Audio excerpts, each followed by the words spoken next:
நண்பர்களே, உறவுகளே, தங்களை தன்னம்பிக்கை சேனல் அன்புடன் வரவேற்கிறது. தற்பொழுது நிலவி வரும் கோடை வெயிலின் தாக்கத்திலிருந்து, அக்னி வெயிலின் தாக்கத்திலிருந்து நமது உடல் சூட்டை எவ்வாறு நிலையாக வைத்திருப்பது என்பதில் சில பானங்கள் நாம் தயாரிக்க இருக்கிறோம்.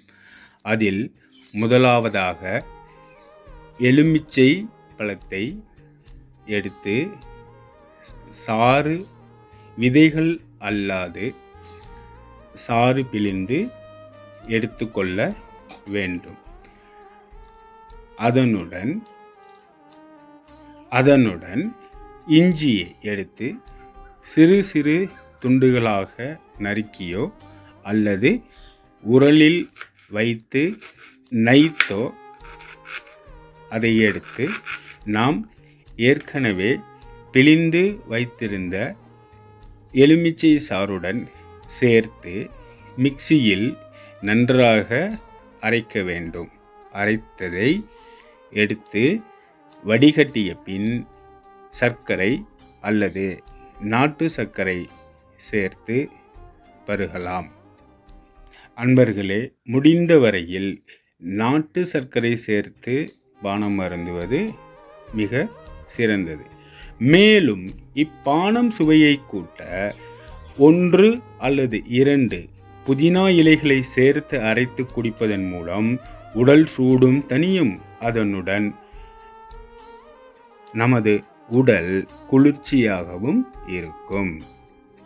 இதோ அன்பர்களே, நாம் தயாரித்த எலுமிச்சை சாறு மற்றும் இஞ்சி சாறு கலந்த லெமன் அண்ட் ஜிஞ்சர் பானம் தயார்.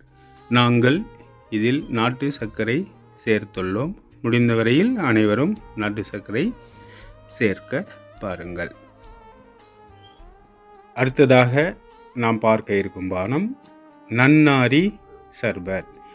நன்னாரி சர்பத் தயார் செய்வது எப்படி என்பதை நான் உங்களுக்கு விளக்கமாக கூறுகிறேன். முதலில் எலுமிச்சை பழத்தை சாறு பிழிந்து எடுத்துக்க வேண்டும்.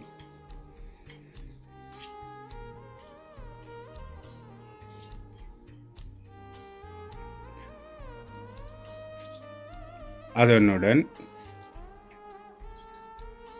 அடுத்ததாக நாம் சேர்க்க இருப்பது சப்ஜா விதைகள். சப்ஜா விதைகள் ஏற்கனவே நாம் ஊற வைத்திருக்கிறோம். ஊற வைத்த விதைகளை நாம் எவ்வளவு நபர்களுக்கு பானம் தயாரிக்கிறோம் என்பதை பொறுத்து அந்த சப்ஜா விதைகள் இருக்க வேண்டும். அடுத்ததாக நாம் சியா விதைகள் சேர்க்க இருக்கிறோம்.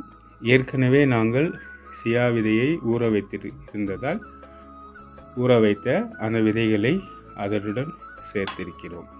அடுத்ததாக நன்னாரி சர்பத். நன்னாரி சர்பத் ஒரு நபருக்கு தேவையான அளவு 1 கரண்டி போதும். நாங்கள் 2 நபர்களுக்கு போடுவதால் 2 கரண்டி சேர்த்திருக்கிறோம். 2 நபர்களுக்கு உண்டான அளவு நாங்கள் காமித்திருக்கிறோம். இதனுடன் இப்போது நாம் தண்ணீர் சேர்த்து கொள்ள வேண்டும். நமக்கு எந்த அளவுக்கு தண்ணீர் தேவையோ, நாம் எத்தனை பேர் குடிக்க இருக்கிறோம் என்பதை பொறுத்து தண்ணீர் சேர்த்து கொள்ள வேண்டும். அதனுடன் இப்போது நாங்கள் ஐஸ் கட்டிகள் சேர்க்க இருக்கிறோம்.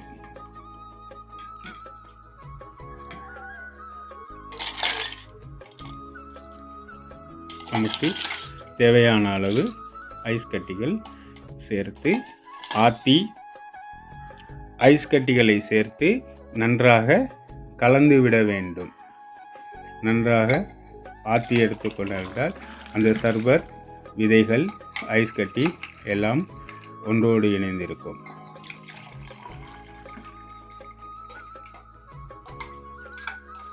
இதோ நமது நன்னாரி, சப்ஜா, சயா விதைகள் சேர்த்த சர்பத் தயார். இத்துடன் நமது இயற்கை பானமான இளநீர் அருந்தலாம். மற்றும் வெள்ளரிக்காய் மிகவும் குளிர்ச்சி தன்மை உள்ளது. நுங்கை பற்றி நான் சொல்ல வேண்டியதே இல்லை உங்களுக்கு. தர்பூசணி பழம், அதை பற்றியும் நான் உங்களுக்கு சொல்ல வேண்டியது ஒன்றுமில்லை. முறையில் விளைந்த காய்கறிகள் மற்றும் பழங்களை உண்ணுங்கள். அனைவரும் ஆரோக்கியத்துடன் வாழுங்கள். நமது தன்னம்பிக்கை சேனல் தங்களுக்கு பிடித்திருந்தால் சப்ஸ்கிரைப் செய்யுங்கள். நன்றி, வணக்கம்.